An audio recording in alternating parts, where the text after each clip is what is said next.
Bon dia, welcome to Exploring Timor-Leste, the podcast that talks about Southeast Asia's best kept travel secret. I'm your host Jonty, and I'll share first-hand insights, expert interviews and practical travel tips. Whether you're a traveller, a culture lover or just curious about places rarely covered in the mainstream, you're in the right place. Let's explore Timor-Leste.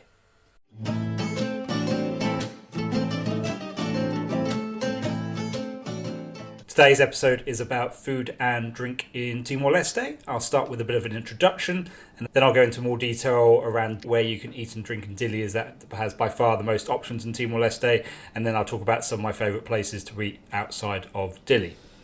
Timor-Leste isn't world famous for its cuisine, although its coffee is, but you can definitely eat well here and portion sizes tend to be generous.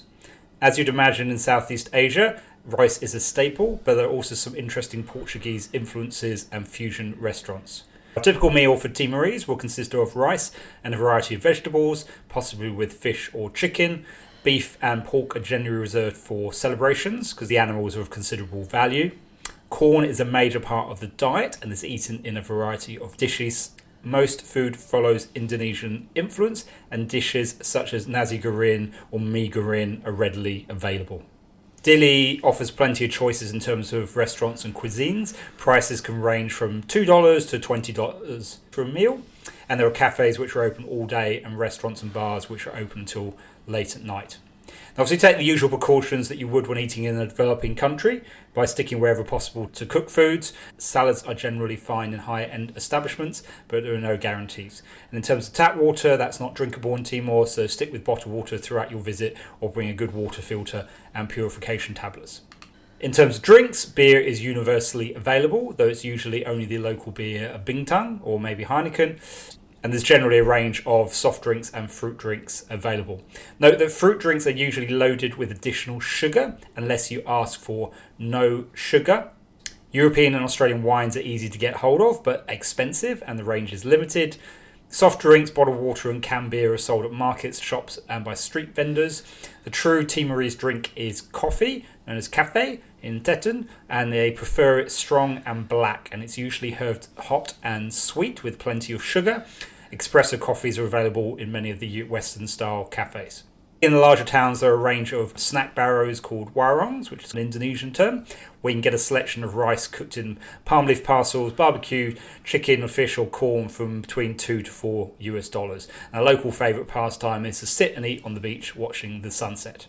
So if you visit exploringtimorleste.com, there is a section under plan called Food and Drink, and on that I've got a couple of maps which I will refer to in this podcast, which if you want more information on these places is the best place to go. I have a diagram with 6 areas around Dili where most of the restaurants and cafes are based, and further down there is a Google map which has places to eat and drink across Timor-Leste. I'd also highly recommend a website called Dili Guide, which was set up by an expat, and that has probably the best information about where to eat and drink in Dili and other places in Timor, but primarily Dili. Huge range of restaurants and cafes and bars with descriptions about each of those. So that's the place I'd really recommend to go to for a deep dive. Starting with in Dili, those 6 areas, they go from the west through to the east, starting with the Timor Plaza area. Now, Timor Plaza is the only shopping centre in Timor-Leste. That is a place to get reliably decent air conditioning. It's quite a break from the heat and craziness. It's definitely not a Malaysian or Indonesian style large mall. It's pretty small in comparison with those, but it does offer a bit of a respite from some of the craziness of Dili. So just to highlight some of the places, and this is not completely comprehensive, there are many more places on the website that you can look out for other options to eat. These are just some of the ones that I've particularly enjoyed, but this will give you highlights of some of the places that I enjoyed whilst I was living in Dili for a year. So back to the Timor Plaza area, there's the Agora Food Studio, which is outside of the main mall. You walk to the back of the car park area by one of the accommodation blocks, and that offers quite authentic Timorese fusion food. It's well regarded, and it's a very kind of pleasant place to eat. Kualina Corner is a section of the Kualina supermarket, and that has a quite good little cafe, bistro kind of area where you can get food from the counter, or they can get food on ordering. The top floor of Timor Plaza has the Panorama restaurant, which I never ate at, I had drinks at, but that has good views across the city. Finally, the Timor Plaza food court is a pretty reasonable Asian-style food court with Timorese and Indonesian outlets primarily. So there's quite a few things to do around Timor Plaza. Heading east from Timor Plaza to along by the waterfront, you have the Ka Ketu area. And a few places here include Castaways. That is an expat haunt. It's a kind of Australian Western style. It's very popular with expats looking for an Aussie bar with nice waterfront views. There is one of two Ha cafes. So the original Ha cafe is there, and the other one, Ha Cafe Blue, is in Farrell. Those are all some of my favourite places to go to. Particularly, they do amazing smoothies. I really recommend those. And then they both do food, but Ha Cafe Blue, the one in Farrell, probably has a better menu selection to choose from.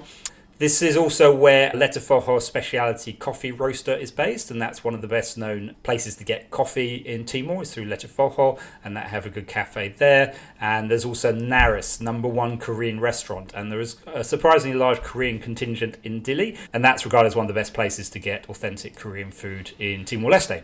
So heading east to the Farrera area, this is where the Motiel Church is, quite a prominent landmark on the waterfront, and the Dili Lighthouse, and it's home to a number of embassies in the area, and there's some good places to eat. Highly recommend is Uma Suvali, which is very much a Timorese kind of focused food. I really like the Taha Minha, which is Indonesian Bangladeshi food. Ponki's is a bit of a institution as a nightclub bar, and there's also a few other cafes in that area, including the Ha Cafe Blue I mentioned before. Moving slightly further to the east in Colmira, this is really the heart of Old Dili. Probably the best known place here is Dililicious Timor, so a bit of a pun on delicious. That's just across the road from the port, and that is an excellent place for local fusion food, very popular. Close by is Hotel Timor, which has good air conditioning, has a much more international feel. You can escape some of the noise and heat of Dili in there.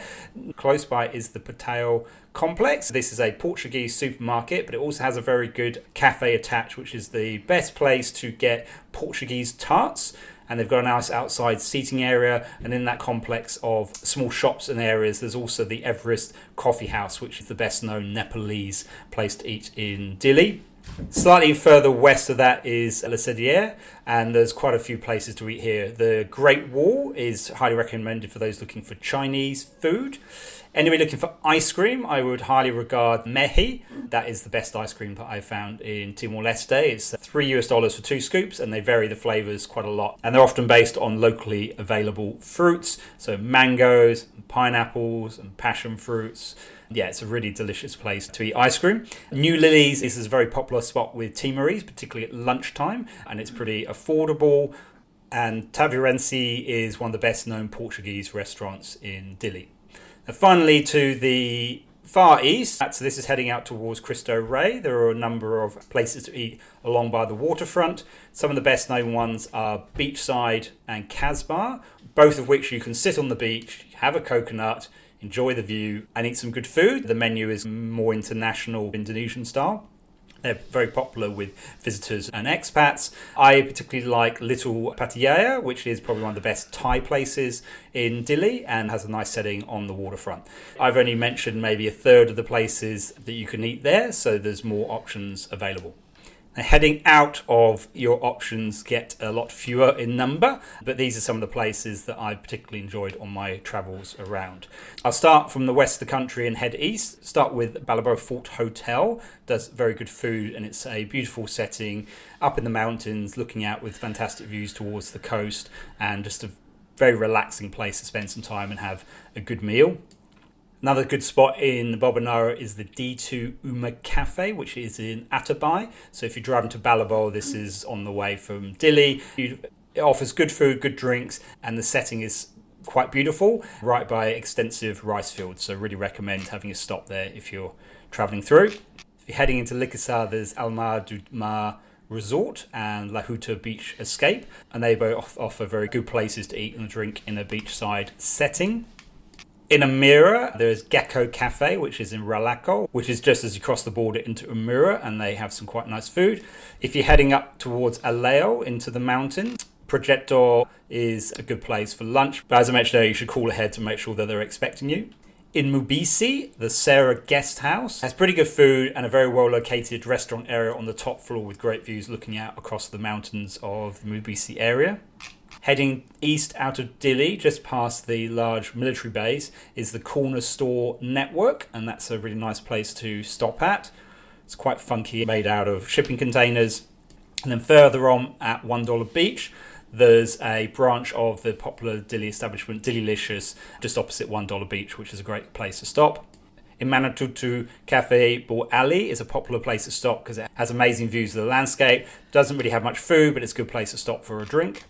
In Balcao, as you expect from the second city, there are a few more options. My favourite is actually slightly out of Balcao, so halfway between central Balcao and Watabu Beach. You go past the Datera Agroecological Farm. This is a beautiful setting in the bush. It's very much organic, homegrown food. They have a lot of the food that they serve there you'll see being grown nearby. A really relaxing place to stay. And then in Balcao itself, there's a couple of restaurants, Restaurant Amelia and Restaurant Victoria, which is on the main road, which are pretty good places to eat. And then the Posada de Balcao also has quite a upmarket restaurant. And then final spot, just heading out to far east into Lautem, Kati Guest House in Com has a good reputation. So if that's given you a bit of a feel for some of the places you can eat and drink in Timor-Leste. Thank you so much for listening to Exploring Timor-Leste. If you've enjoyed today's episode, please consider leaving a rating or a review. It really helps more people discover the show. If you have any questions or feedback, I'd love to hear from you. Drop me an email at exploringtimorleste@gmail.com. Until next time, obrigado ho adeus.